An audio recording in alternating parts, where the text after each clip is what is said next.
নমস্কার, নমস্কার, নমস্কার, নমস্কার, নমস্কার, নমস্কার, নমস্কার, নমস্কার, নমস্কার। আপনাদের সবাইকে সবাইকে সবাইকে সবাইকে নমস্কার জানাচ্ছে আপনাদের সৌমিত্র বসু। সবাইকে অজস্র শুভকামনা জানাচ্ছে, সবাইকে স্বাগত জানাচ্ছে আজকের এই শরণাগত অনুষ্ঠানে এবং সবাইকে শুভ সকাল জানাচ্ছে। শুভ সকাল, শুভ হোক আজকের সকালটা, আজকের সারাদিন আপনার সমস্ত জীবনটা শুভ হোক, শুভ হোক, সকলের শুভ হোক। বেনি মাধবশীলের পঞ্জিকা অনুযায়ী আজকের দিনটার কথা বলি। আজকে 22শে পৌষ 1431, ইংরেজির 7ই জানুয়ারি 2025, মঙ্গলবার। আজ অষ্টমী। সূর্যোদয়ের সময় সকাল 6টা বেজে 24 মিনিট, সূর্যাস্তের সময় বিকেল 5টা বেজে 3 মিনিট। নক্ষত্র রেবতী। জন্মে মীন রাশি, বিপ্রবর্ণ, দেবগণ। রাত্রি 6টা বেজে 16 মিনিট গতে মেষ রাশি, ক্ষত্রিয় বর্ণ, মতান্তরে বৈশ্য বর্ণ। আমাদের হোয়াটসঅ্যাপে চিঠি পাঠাবার নাম্বার 9831922927। চিঠির গোড়ায় অতি অবশ্যই SG লিখতে হবে। আর বৃহস্পতিবারের জন্য চিঠি লিখতে হবে, আপনাদের আগেই বলেছি, শুভ বনাম হ্যাপি। আমরা বলি শুভ নববর্ষ, আমরা বলি হ্যাপি নিউ ইয়ার, আমরা বলি শুভ জন্মদিন, আমরা বলি হ্যাপি বার্থডে। এই শুভ আর হ্যাপি, এই দুয়ের মধ্যে পার্থক্য আপনি কিভাবে করেন? এদের মধ্যে কোনো পার্থক্য আছে? আপনার চিন্তায়, ভাবনায়, কোনো ঘটনা দিয়ে বা যা হোক কিছু করে আপনি আজকে সন্ধে 6টার মধ্যে আপনার চিঠি যেন আমাদের দপ্তরে পৌঁছে যায়, আজকে সন্ধে 6টার মধ্যে। তাহলে এইবারে আজকের অনুষ্ঠান সম্পর্কে বলি। আজকের অনুষ্ঠানে প্রথমে তো পুরাণ চিরন্তন। পুরাণ চিরন্তনে আপনারা জানেন দীর্ঘদিন ধরে আমরা যে আমাদের প্রাচীন যারা শাস্ত্রজ্ঞ মানুষ, তারা যে 64 কলার কথা বলছেন, 64 রকম শিল্পের কথা বলছেন, সেই শিল্পের পরিচয় দিচ্ছে আপনাদের সামনে। তো সেই পরিচয় দেব। তারপরে স্বামী বিবেকানন্দের রচনা থেকে পাঠ। রচনার নাম ব্রহ্ম ও জগৎ। তারপর ঠাকুর শ্রী রামকৃষ্ণ পরমহংসদেবের কথামৃত থেকে পাঠ। স্বামী লোকেশ্বরানন্দের রচনা থেকে পাঠ। আপনাদের চিঠিপত্র এবং শেষে বাইরে দূরে। 92.7 বিগ FM শরণাগত অনুষ্ঠান শুনছেন। আমি আছি আপনাদের সঙ্গে, আপনাদের সৌমিত্র বসু। ফিরে আসছি গানের পর পুরাণ চিরন্তন নিয়ে। বলছিলাম 64 কলার কথা। তার মধ্যে 27টি কলা সম্পর্কে বলা হয়ে গেছে। 9 করে 27টি কলার সম্পর্কে কথা বলে ফেলেছে আপনাদের সৌমিত্র বসু। এখন 28 নম্বর কলা। সেই কলাটা হচ্ছে প্রহেলিকা। প্রহেলিকা কাকে বলে? যশোধর তার টিকায় বলছেন যে মানুষের মধ্যে প্রচলিত লোক ঠকানো কবিতা চাতুর্য, মানে খানিকটা ধাঁধা বলতে পারেন আর কি। এই ধাঁধার উত্তর দেওয়া বা ধাঁধা বলা এবং ধাঁধার উত্তর দেওয়া, এইটাকে একটা শিল্প হিসেবে ধরা হচ্ছে।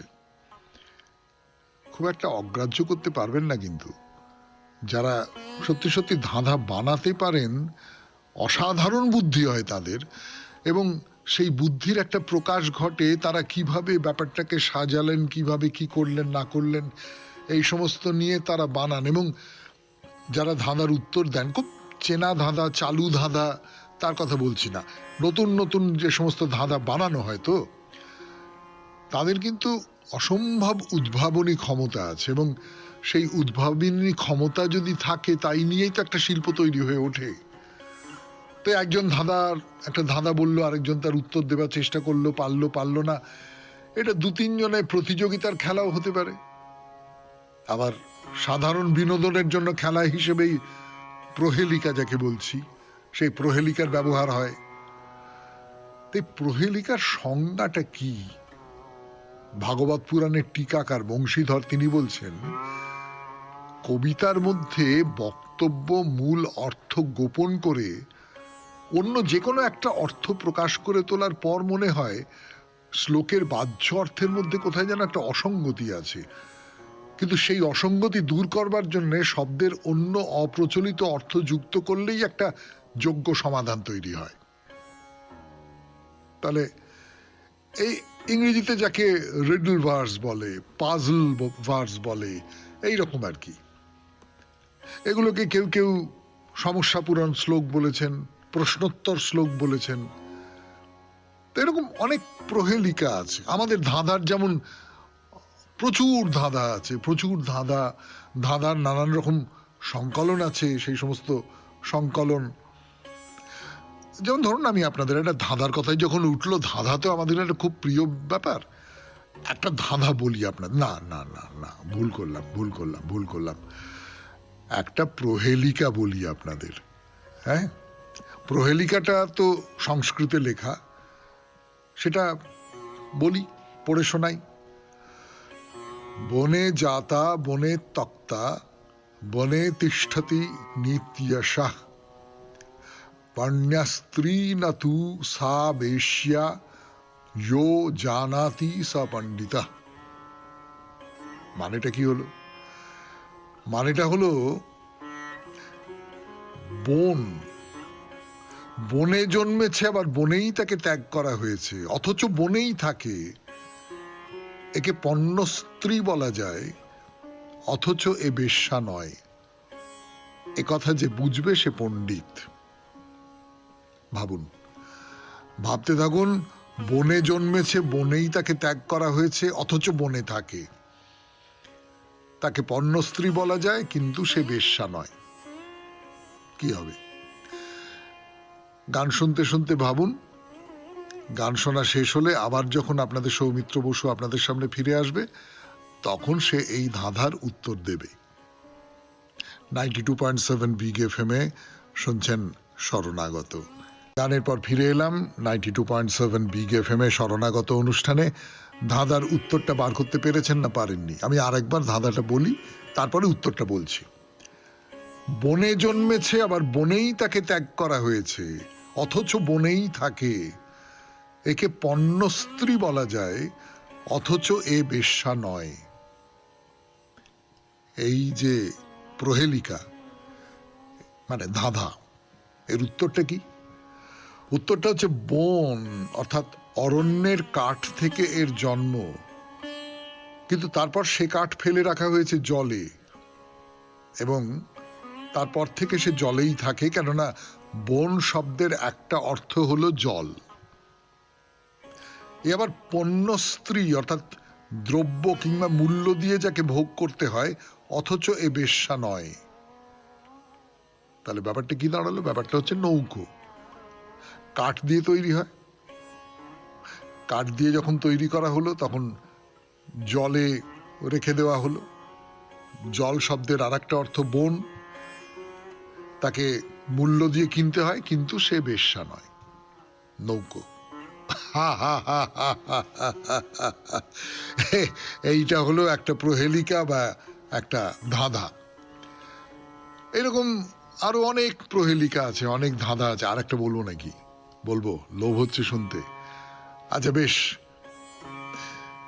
কৃষ্ণমুখী ন মার্জারি দ্বিজিহ্বা ন চ সর্পিণী পঞ্চভর্ত্রী ন পাঞ্চালী যো জানাতি স পণ্ডিতা।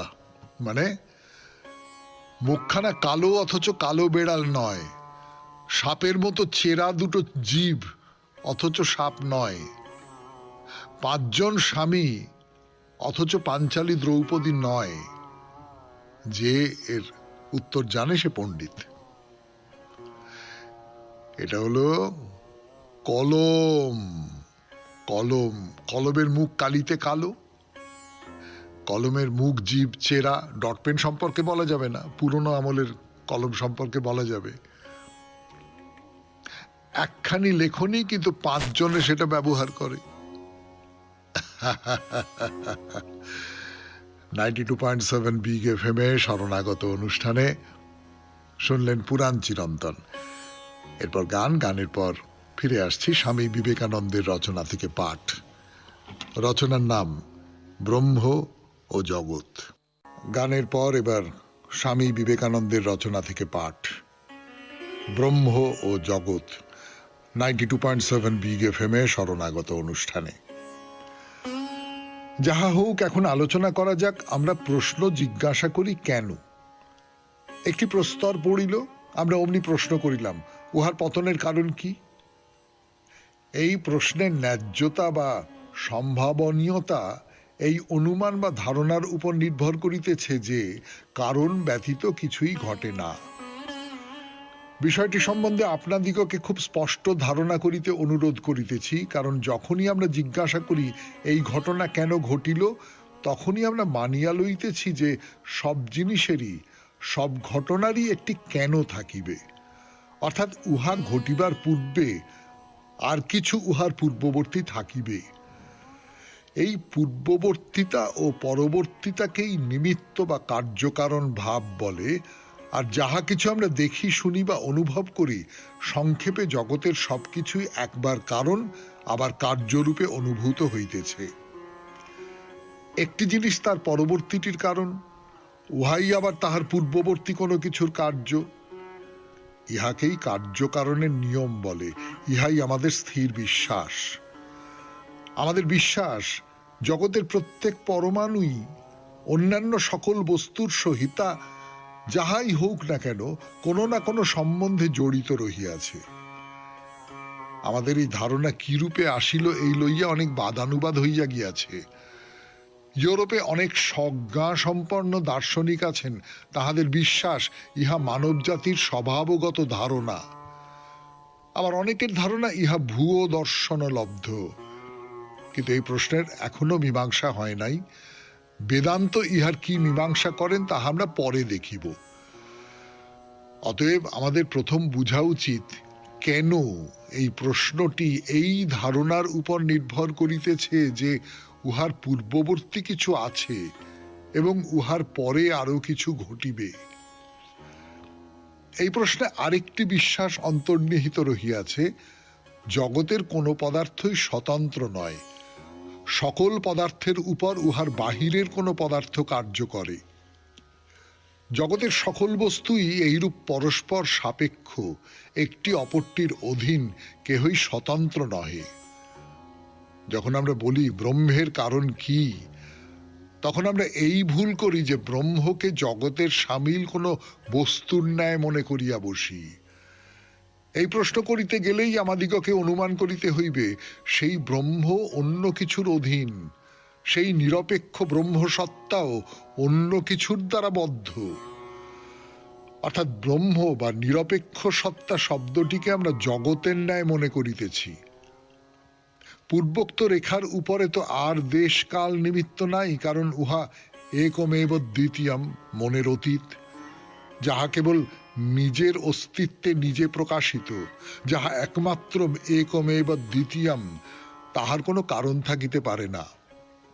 যাহা মুক্ত স্বভাব, স্বতন্ত্র, তাহার কোনো কারণ থাকিতে পারি না, যেহেতু তাহা হইলে তিনি মুক্ত হইলেন না, বদ্ধ হইয়া গেলেন। যাহার ভিতর আপেক্ষিকতা আছে তাহা কখনো মুক্ত স্বভাব হইতে পারে না। অতএব দেখিতেছ, অনন্ত কেন শান্ত হইল, এই প্রশ্নই ভ্রমাত্মক, উহা স্ববিরোধী। শুনলেন স্বামী বিবেকানন্দের রচনা থেকে পাঠ, রচনার নাম ব্রহ্ম ও জগৎ।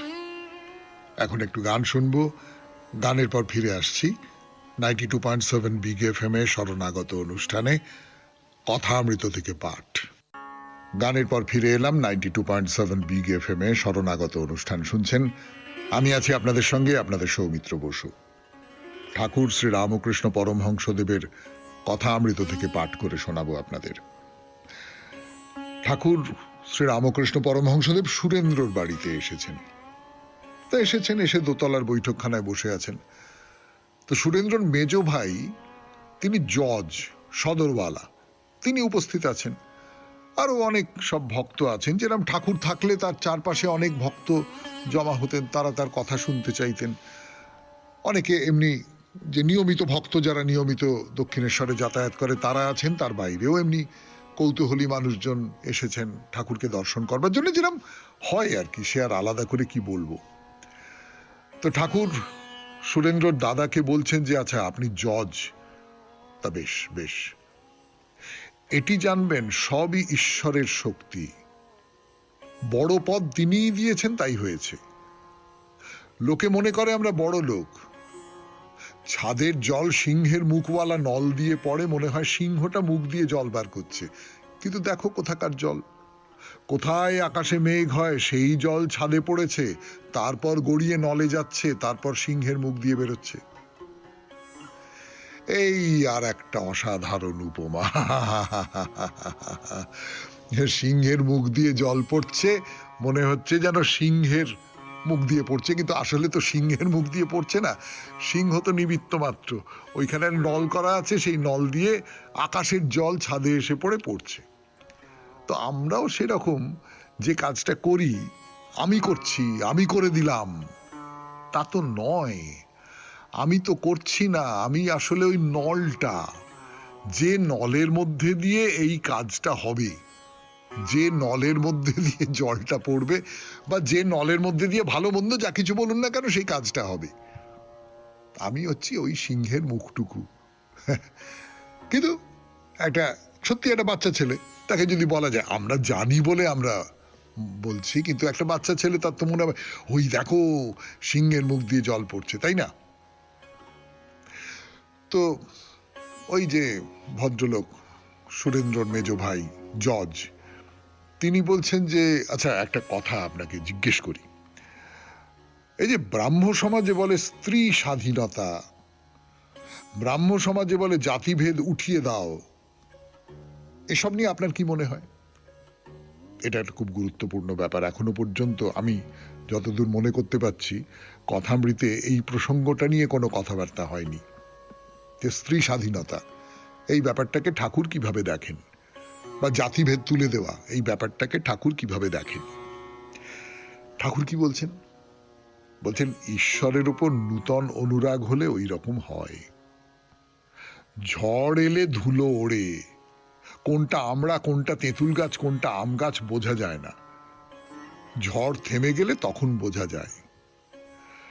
নবানুরাগের ঝড় থেমে গেলে ক্রমে বোঝা যায় যে ঈশ্বরই শ্রেয়, নিত্য পদার্থ, আর সব অনিত্য। সাধু সঙ্গ তপস্যা না করলে এসব ধারণা হয় না। পাখোয়াজের বোল মুখে বললে কি হবে, হাতে আনা বড় কঠিন, শুধু লেকচার দিলে কি হবে, তপস্যা চাই, তবে ধারণা হবে। ঠাকুর কিন্তু খেয়াল করে দেখুন, তিনি কিন্তু এই যে স্ত্রী স্বাধীনতার ব্যাপারটাকে নিয়ে খুব পরিষ্কার করে কোনো কিছু বললেন না। যেটা বললেন, আমি যেটুকু বুঝেছি সেটুকু বলি আপনাদের। 92.7 বিগ এফএম এ শরণাগত অনুষ্ঠানে গানের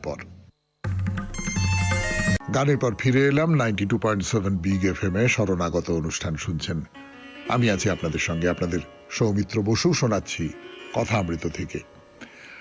ঠাকুর যেটা বলছেন যে এই যে ধরা যাক এই স্ত্রী স্বাধীনতা নিয়ে যে কথা হচ্ছে, বা জাতিভেদ নিয়ে যে কথা হচ্ছে, এগুলো ঠাকুর বলছেন যে নতুন নতুন নতুন অনুরাগ যদি ঈশ্বরের কাছে আসে, তাহলে তার আশপাশের অনেকগুলো ব্যাপার নিয়েও খুব বলতে ইচ্ছে করে, সেইটা নিয়ে আন্দোলন করতে ইচ্ছে করে, সেইটা নানান রকম করতে ইচ্ছে করে। কিন্তু আমার মূল লক্ষ্যটা তো ঈশ্বর, আমি সেই দিকে তাকাই, তার বাইরের আর কিছু সেইগুলো নিয়ে আমি ভাববো না, আমি সমাজ নিয়ে ভাববো না। অন্য জায়গাতেও বলেছেন যে তুমি 4টে ডিসপেন্সারি করে দিলে, করলে তোমার নাম হলো। ঈশ্বরকে ডাকো, ঈশ্বরই হচ্ছেন আসল, ওইখানটাতে তুমি যাবার চেষ্টা করো।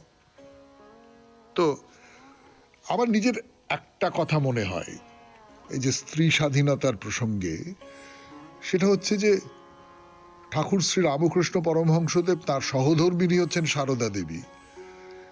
এই সারদা দেবীর সঙ্গে তার যে সম্পর্ক, সেই সম্পর্কের মধ্যে দিয়ে স্ত্রী স্বাধীনতা প্রসঙ্গে তার কি মনোভাব সেটা বেরিয়ে আসে। সারদা দেবীকে অসম্ভব শ্রদ্ধা করতেন তিনি, শ্রদ্ধা করতেন। ও সরস্বতী, ও লক্ষ্মী, এরকম কথা প্রচুর বলেছেন। এবং সারদা দেবী আলাদা থাকতেন, তার কথা প্রচুর পরিমাণে মেনে নিতেন ঠাকুর শ্রী রামকৃষ্ণ পরমহংসদেব, অথচ তাকেও নানান রকম কথা বলছেন, নানান উপদেশ দিচ্ছেন। এই যে একটা ভারসাম্য, স্বামী স্ত্রী সম্পর্কের মধ্যে এই যে একটা ভারসাম্য, এই ভারসাম্যটা কিন্তু ঠাকুর তার নিজের জীবনে প্রয়োগ করে গেছেন বলে আমার নিজের মনে হয়েছে। আর জাতিভেদ, জাতিভেদ নিয়ে তার একটা কথা বলা আছে, সেটাও পুরনো কথা, এর আগে বলেছি আপনাদের। তবু ভালো কথা, দামি কথা, সেগুলো বারবার বলতে তো কোনো ক্ষতি নেই, বরং ভালো। কেবল এক উপায়ে জাতিভেদ উঠতে পারে, সেটি হলো ভক্তি।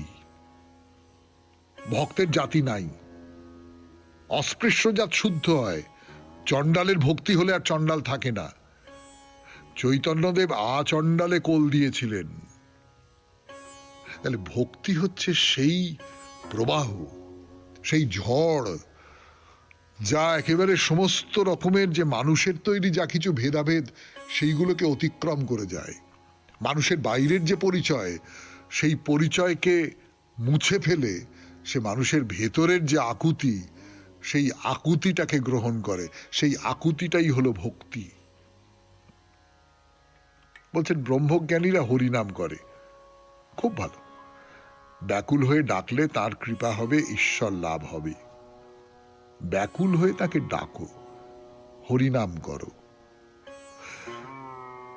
92.7 বিগ এফএম এ শরণাগত অনুষ্ঠানে শুনলেন কথামৃত থেকে পাঠ, এরপর গান, গানের পর স্বামী লোকেশ্বরানন্দের রচনা থেকে পড়ে শোনাবো ভারতীয় ঐক্য। দেশেই আজকাল আর এক জাতীয় লোক বসবাস করে না। বহু জাতি, বহু ভাষা, বহু ধর্ম নিয়ে প্রতিটি দেশের জনসাধারণই আজ মিশ্র প্রকৃতির। এক জাতি, এক ধর্ম ও এক ভাষা ভিত্তিক অতীত জাতিতত্ত্বের দিন ফুরিয়েছে। সুইজারল্যান্ডের মতো ছোট দেশকেও বহু জাতি, বহু ধর্ম ও বহু ভাষাজনিত সমস্যায় বিব্রত হতে হচ্ছে। কিন্তু ভারতবর্ষের মতো অন্য কোথাও এই সমস্যা এত তীব্র নয়। বিপুল জনগোষ্ঠীর মধ্যে এমন অভাবনীয় ও বিশাল পার্থক্য আর কোথাও চোখে পড়ে না। এই পরিস্থিতিতে ভারতবর্ষকে আদৌ একটা জাতি বলা যেতে পারে কিনা, এ প্রশ্ন উঠতেই পারে। মাঝে মাঝে ভাষা এবং ধর্ম নিয়ে দেশের এখানে ওখানে যেভাবে দাঙ্গা হচ্ছে, তাতে একথা ভাবা অস্বাভাবিক নয় যে বিভিন্ন জনগোষ্ঠীর মধ্যে অনৈক্য তুঙ্গে উঠেছে। দেখে শুনে মনে হয় ভারতবর্ষ যেন একটা ঐক্যবদ্ধ জাতি নয়, একই কেন্দ্রীয় সরকারের অধীনে বহু জাতি বিপজ্জনকভাবে গা ঘেঁষাঘেঁষি করে দিনাতিপাত করছে। এই মাত্র এই যে একটি কেন্দ্রীয় সরকার, এই ব্যবস্থাও সাম্প্রতিক কালের। ইংরেজরা নিজেদের সুবিধার জন্য সৃষ্টি করেছিল। পরবর্তীকালে ভারত সরকার উত্তরাধিকার সূত্রে পাওয়া সেই ব্যবস্থাকে কেবল বহাল রেখেছে।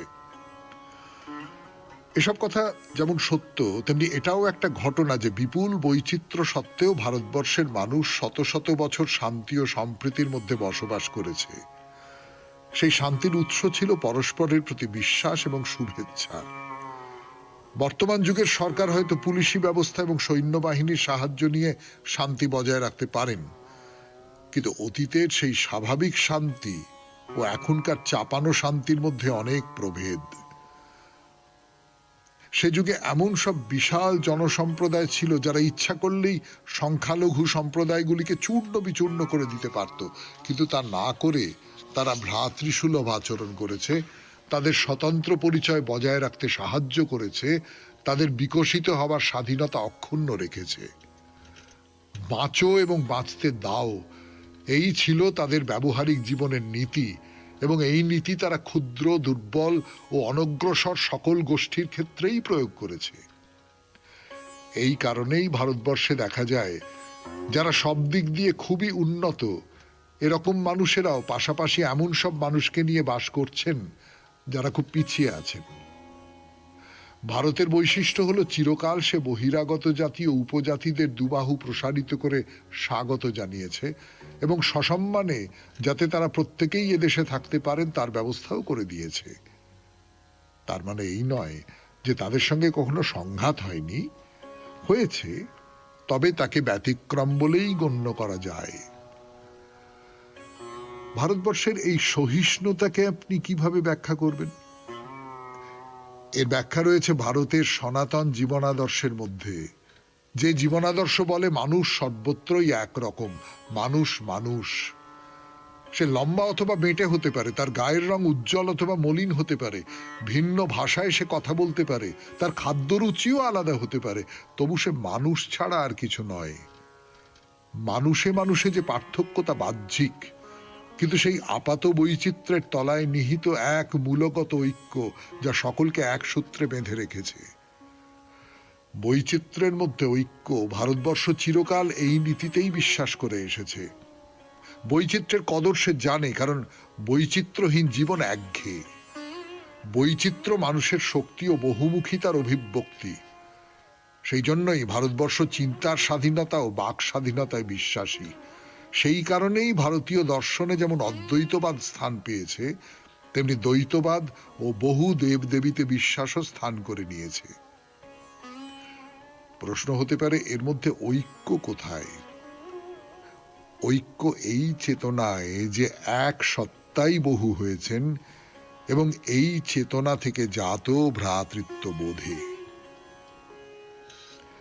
শুনলেন স্বামী লোকেশ্বরানন্দের রচনা থেকে পাঠ, ভারতীয় ঐক্য।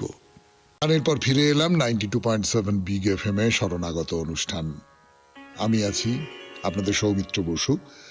মুন্ডেশ্বরী মন্দিরের দিকে যাচ্ছি আমরা। তো যাচ্ছি, আপনার গাড়ি এগিয়ে চলেছে মুন্ডেশ্বরী মন্দিরের দিকে। তো এসে পৌঁছলেন শেষ পর্যন্ত। মন্দিরটা সামনাসামনি দেখে না চোখ জুড়িয়ে যাবে আপনার। যেমন করে আসবার পথে দুপাশের প্রকৃতি দেখে চোখ জুড়িয়ে গিয়েছিল সেই রকম, কিন্তু তার চেয়ে অন্য রকমও বটে। তার কারণ হচ্ছে এটা তো তৈরি করেছে মানুষ, প্রকৃতি নয়। এবং মানুষ কি তৈরি করেছে! আহা হা হা হা হা হা। এই মন্দিরের যে গঠনটা, সেই গঠনটা খুব অদ্ভুত। মানে আর পাঁচটা মন্দিরে যেরকম চারটে দেওয়াল, চৌকো সাধারণভাবে, কখনো কখনো গোল, কিন্তু এইখানে এই মন্দিরের 8টা বাহু আছে, মানে 8টা দেওয়াল আছে। খুব সোজা কথাই আমি যদি বলি, এই মন্দিরে 8টা দেওয়াল আছে। খুব অন্য রকমের এই মন্দির। এই 8টা দেওয়াল কিন্তু খুব শুভ। এই 8টা দেওয়াল, 8 অষ্ট, এই শব্দটা খুব শুভ। এবং 8টা দেওয়ালওয়ালা যে বাড়ি, সেই বাড়িও কিন্তু খুব শুভ। আমার এক দাদু, তিনি একটা মন্দির বানিয়েছিলেন ওইরকম 8টা দেওয়ালওয়ালা। তা সেটা নিয়ে খানিকটা সমালোচনা হচ্ছিল। তখন আমার সেই দাদু, আর্কিটেক্ট, খুব নামকরা আর্কিটেক্ট, তিনি একজন খুব বড় মাপের সন্ন্যাসী। তাকে জিজ্ঞাসা করেন এবং তিনি দাদুকে বলেন সেই কথাটা দাদু আমাকে বলেছিলেন, তাই মনে আছে, বলতে পারছি আপনাদের, যে 8 দেওয়ালওয়ালা ঘর কিন্তু খুব শুভ। পাথরের তৈরি, তো এখন পাথরের মধ্যে একটা অসম্ভব শক্তির প্রকাশ আছে না? পাথর দেখলেই মনে হয় কিরকম একটা শক্তিমান একটা কিছু। মোটা মোটা থাম, চওড়া চওড়া পাথরের স্ল্যাব, তাই দিয়ে এই মন্দির গড়ে উঠেছে। এই যে সবুজে সবুজ গাছপালার পথ দিয়ে আপনি এসে দূর থেকে দেখতে পাচ্ছেন মন্দিরটাকে। এখনো পর্যন্ত ধরুন কাছে যাননি, একটা টিলার ওপরে 4-5টা একেবারে কোঁকড়া কোঁকড়া কোঁকড়া কোঁকড়া সবুজ সবুজ, মানে চুলের মতন আর কি, সবুজ চুল, চারপাশে কোঁকড়া কোঁকড়া কোঁকড়া কোঁকড়া, অরণ্যের মতন। তার মাঝখানে এরকম 8 কোণা একটা মন্দির। তার দরজায় লেখা রয়েছে প্রবেশদ্বার। এই প্রবেশদ্বারের বাইরে অনেকগুলো ওই যেরকম হয় না মন্দিরে ঢোকবার সময় যেরকম কাপড় দিয়ে দেওয়া হয়, ঝকমকে কাপড়, তাতে মন্দিরে দেবদেবীর নাম লেখা, মায়ের নাম লেখা, এরকম সব কাপড় হয়। সেই কাপড় অনেকগুলো জায়গায় বেঁধে টেঁধে টাঙিয়ে টাঙিয়ে এরকম রেখে দেওয়া হয়েছে।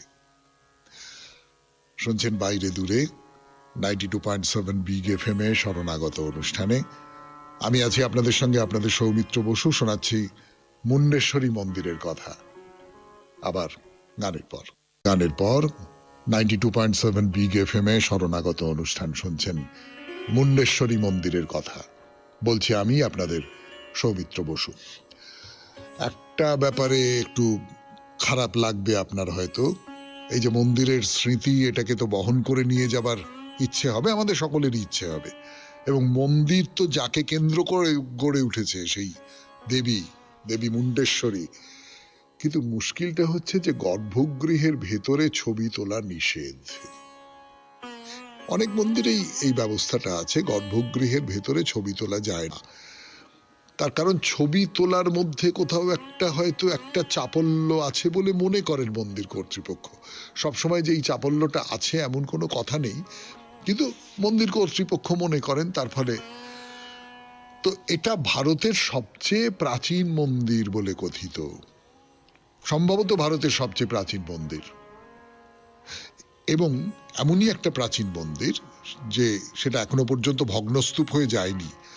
সেই মন্দিরে কিন্তু এখনো পর্যন্ত নিয়মিত পুজো হয়, নিয়মিত মানুষজন আসেন, নিয়মিত দেবীকে প্রণাম করেন। ফলে এই মন্দিরে দর্শনার্থীর সংখ্যা খুব কম হয় না। কিন্তু এই দর্শনার্থীদের কথা, মন্দিরের ভেতরের কথা, গর্ভগৃহের কথা, এগুলো সব পরে বলবো। তার আগে বলবো যে মন্দিরের গঠনটা নিয়ে দুটো চারটে কথা। এই মন্দিরটা পাথরের তৈরি এবং এর সঙ্গে কোনো সিমেন্ট বালির কোনো ব্যাপার নেই তো, শুধু পাথর বসিয়ে বসিয়ে, পাথর বসিয়ে বসিয়ে কি একটা অসাধারণ বৈজ্ঞানিক পদ্ধতি অনুসরণ করে, সে যুগের বৈজ্ঞানিক পদ্ধতি, এই পাথরগুলোকে জুড়ে দেওয়ার জন্য কোনো সিমেন্ট, কোনো মশলা, কোনো কিচ্ছু নেই। শুধু পাথরগুলোকে এমনভাবে বিন্যস্ত করা হয়েছে যাতে করে তারা পড়ে যাচ্ছে না, তারা ভেঙে পড়ছে না, বা তাদের মধ্যে ওই রকম কোনো বিপর্যয় ঘটছে না। শুনলেন মুন্ডেশ্বরী মন্দিরের কথা 92.7 বিগ FM এ শরণাগত অনুষ্ঠানে। আজকের মতো শেষ হলো শরণাগত। আমাদের হোয়াটসঅ্যাপে চিঠি পাঠাবার নাম্বার 9831922927। চিঠির গোড়ায় অতি অবশ্যই SG লিখতে হবে। এবার তাহলে কবিতা। পথে যতদিন ছিনু ততদিন অনেকের সনে দেখা, সব শেষ হলো যেখানে সেথায় তুমি আর আমি একা। নানা বসন্তে, নানা বরসায়, অনেক দিবসে, অনেক নিশায় দেখেছি অনেক, সহেছি অনেক, লিখেছি অনেক লেখা। পথে যতদিন ছিনু ততদিন অনেকের সনে দেখা। কখন যে পথ আপনি ফুরালো, সন্ধ্যা যে হলো কবে, পিছনে চাহিয়া দেখিনু কখন চলিয়া গিয়াছে সবে। তোমার নীরব নিভৃত ভবনে জানি না কখন পশিনু কেমনে, অবাক রহিনু আপন প্রাণের নূতন গানের রবে। কখন যে পথ আপনি ফুরালো, সন্ধ্যা হলো যে কবে। চিহ্ন কি আছে শ্রান্ত নয়নে অশ্রু জলের রেখা, বিপুল পথের বিবিধ কাহিনী আছে কি ললাটে লেখা। রুধিয়া দিয়েছ তব বাতায়ন, বিছানো রয়েছে শীতল শয়ন, তোমার সন্ধ্যা প্রদীপ আলোকে তুমি আর আমি একা। নয়নে আমার অশ্রু জলের চিহ্ন কি যায় দেখা।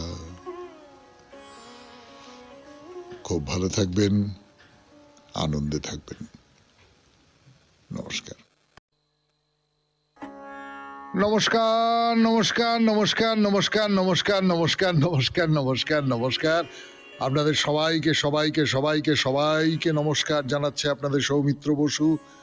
সবাইকে অজস্র শুভকামনা জানাচ্ছে, সবাইকে স্বাগত জানাচ্ছে আজকের এই শরণাগত অনুষ্ঠানে, এবং সবাইকে শুভ সকাল জানাচ্ছে। শুভ সকাল, শুভ হোক আজকের সকালটা, আজকের সারাদিন আপনার সমস্ত জীবনটা শুভ হোক, শুভ হোক, সকলের শুভ হোক।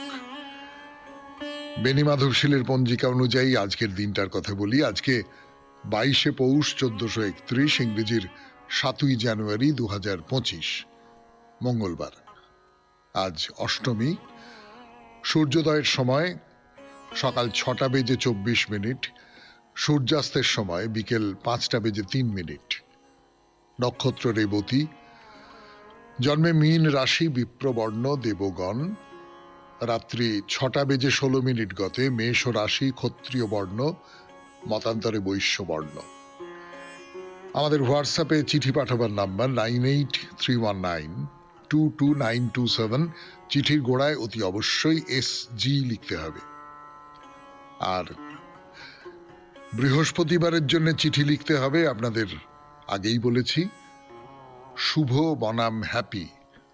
আমরা বলি শুভ নববর্ষ, আমরা বলি হ্যাপি নিউ ইয়ার, আমরা বলি শুভ জন্মদিন, আমরা বলি হ্যাপি বার্থডে। এই শুভ আর হ্যাপি, এই দুয়ের মধ্যে পার্থক্য আপনি কিভাবে করেন? এদের মধ্যে কোনো পার্থক্য আছে? আপনার চিন্তায়, ভাবনায়, কোনো ঘটনা দিয়ে বা যা হোক কিছু করে আপনি আজকে সন্ধে 6টার মধ্যে আপনার চিঠি যেন আমাদের দপ্তরে পৌঁছে যায়, আজকে সন্ধে 6টার মধ্যে। তাহলে এইবারে আজকের অনুষ্ঠান সম্পর্কে বলি। আজকের অনুষ্ঠানে প্রথমে তো পুরাণ চিরন্তন। পুরাণ চিরন্তনে আপনারা জানেন দীর্ঘদিন ধরে আমরা যে আমাদের প্রাচীন যারা শাস্ত্রজ্ঞ মানুষ তারা যে 64 কলার কথা বলছেন, 64 রকম শিল্পের কথা বলছেন, সেই শিল্পের পরিচয় দিচ্ছে আপনাদের সামনে। তো সেই পরিচয় দেব। তারপরে স্বামী বিবেকানন্দের রচনা থেকে পাঠ। রচনার নাম ব্রহ্ম ও জগৎ। তারপর ঠাকুর শ্রী রামকৃষ্ণ পরমহংসদেবের কথামৃত থেকে পাঠ। স্বামী লোকেশ্বরানন্দের রচনা থেকে পাঠ, আপনাদের চিঠিপত্র, এবং শেষে বাইরে দূরে। 92.7 বিগ FM এ শরণাগত অনুষ্ঠান শুনছেন। আমি আছি আপনাদের সঙ্গে, আপনাদের সৌমিত্র বসু। ফিরে আসছি গানের পর পুরাণ চিরন্তন নিয়ে। বলছিলাম 64 কলার কথা। তার মধ্যে 27টি কলা সম্পর্কে বলা হয়ে গেছে।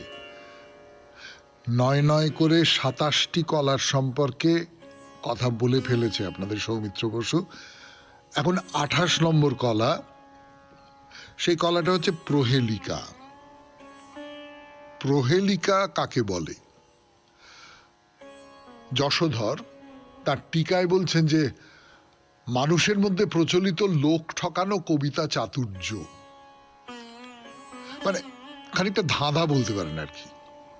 এই ধাঁধার উত্তর দেওয়া বা ধাঁধা বলা এবং ধাঁধার উত্তর দেওয়া, এইটাকে একটা শিল্প হিসেবে ধরা হচ্ছে।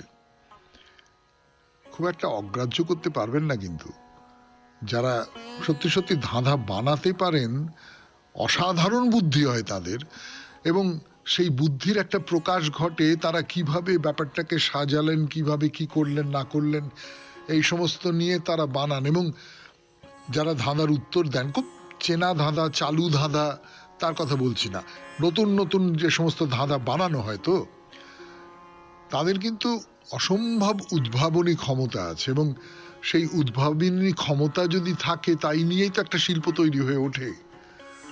তো একজন একটা ধাঁধা বললো, আরেকজন তার উত্তর দেওয়ার চেষ্টা করলো, পারলো না। এটা 2-3 জনের প্রতিযোগিতার খেলাও হতে পারে। আবার সাধারণ বিনোদনের জন্য খেলা হিসেবেই প্রহেলিকা যাকে বলছি, সেই প্রহেলিকার ব্যবহার হয়। তাই প্রহেলিকার সংজ্ঞাটা কি? ভাগবত পুরাণের টিকাকার বংশীধর তিনি বলছেন, কবিতার মধ্যে বক্তব্য মূল অর্থ গোপন করে অন্য যে কোনো একটা অর্থ প্রকাশ করে তোলার পর মনে হয় শ্লোকের বাহ্য অর্থের মধ্যে কোথায় যেন একটা অসঙ্গতি আছে, কিন্তু সেই অসঙ্গতি দূর করবার জন্য শব্দের অন্য অপ্রচলিত অর্থ যুক্ত করলেই একটা যোগ্য সমাধান তৈরি হয়। তাহলে এই ইংরেজিতে যাকে রিডল ভার্স বলে, পাজল ভার্স বলে, এইরকম আর কি। এগুলোকে কেউ কেউ সমস্যা পূরণ শ্লোক বলেছেন, প্রশ্নোত্তর শ্লোক বলেছেন। এরকম অনেক প্রহেলিকা আছে। আমাদের ধাঁধার যেমন প্রচুর ধাঁধা আছে, প্রচুর ধাঁধার নানান রকম সংকলন আছে। সেই সমস্ত সংকলন, যেমন